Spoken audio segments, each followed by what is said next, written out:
When students are getting started inside of the GTAW, gas, tungsten, arc welding process here at Arkansas Baptist College, we start them off first with just running beads across the plate and also getting familiar with the torch setup, teaching them how to set up the torch properly. That way the instrument can last longer and they can get more out of the process. But the main thing we teach them first is to get a piece of metal, clean the piece of metal off front and back, get it good and clean. And before we start trying to add filler metal, because majority of people will see things done on the YouTube, TikToks and videos, and they're like, oh, I just want to do this. There's a process to everything, and you don't want to skip any stages. So getting started, just clean you off a piece of coupon. This is an 1/8 inch coupon that we have. If you in, at home or you in another shop, if you can get a thicker piece, that'll be fine too. Starting off with a 3/8 piece of coupon, that way you can really lay some heat into it and kind of, get the process. But an 1/8 inch is good getting started. This is mild steel, and normally when you're welding with TIG, you're going to be doing different alloys, stainless, aluminum, especially if you're doing food grade and things like that. But normally you're going from anywhere from 20 gauge to 16 gauge. You know what I mean? So normally that's within your range, normally when you're using the TIG welding process. But the first thing I want to show you is, I actually started running some beads here, but I got two different plates. I got one here that's just running beads with the torch, and then I got one with filler metal on this side. The main thing I want to show you when it comes to running your beads is to keep your angle. Whatever you have to do, if you got to hold your hand down like this and got it, whatever you need to do to get comfortable. But you don't want your hand to be real shaky, and you want to keep an 1/8 inch off the plate. That's the goal. You want to maintain that. So you want to do several beads.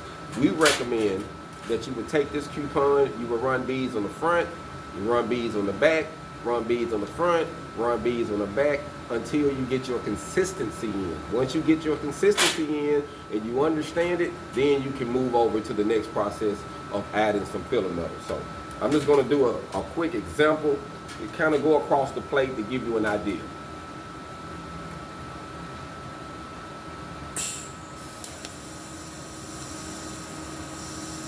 Normally you're going to get your puddle. Once you see your puddle going, then all you got to do is push it. You're always in a pushing angle. I recommend about a 10 to a 15 degree. You don't want to start real fast and then speed up. You want to maintain consistent travel speed. I love to tell the students angle, gap, and travel speed. And when I say gap, that's your arc length. Keep that consistent speed. And as long as your amperage is set right, your gas is right, you ain't gonna have no problem.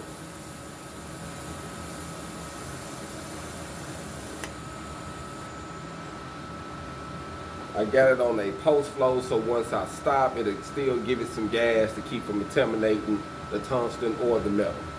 And that's what you want to do, fam. Take your time, run you some, get familiar with it.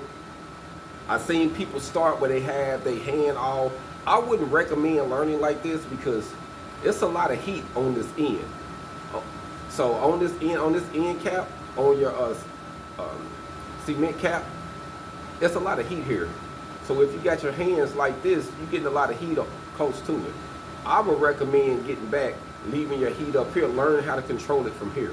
It's like a pencil. Learn how to hold the pencil this way, and it'll be easier for you to do it. Because if you all up on here, once it starts getting hot, it's going to affect how you put your weld in. You're going to be trying to speed up, you're going to try to rush, and it's going to cause problems. So I would recommend that you would just get comfortable with it and have your hands at the end of the torch, not so up close. I have seen people do it, you can, but I think that can be a bad habit, depends on what you're doing. So I would recommend to just start off using it from the end of the torch and not being way up here. So now we're gonna put a piece of filler metal in. Move this one out the way. We're gonna run this one up. And I started on this one, we're gonna finish it for the sake of time. And I'm gonna start right where I ended this last bead at, right here. I'm gonna finish this out. Now I wanna say this, you're gonna always be tapping your filler rod at the lead edge of the puddle.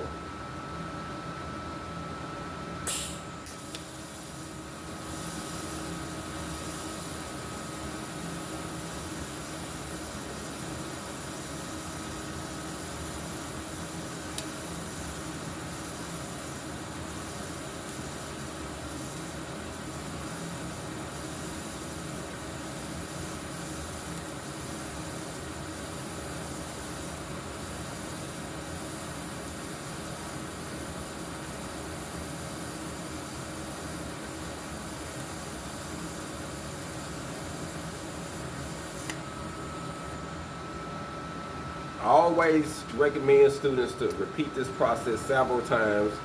Make sure you get your lines straight, make sure everything looks good, and then we'll go on. But the goal is to start off patting beads first, just running the beads. Then you start just running some beads with your filler metal, and then you'll start going into your joints.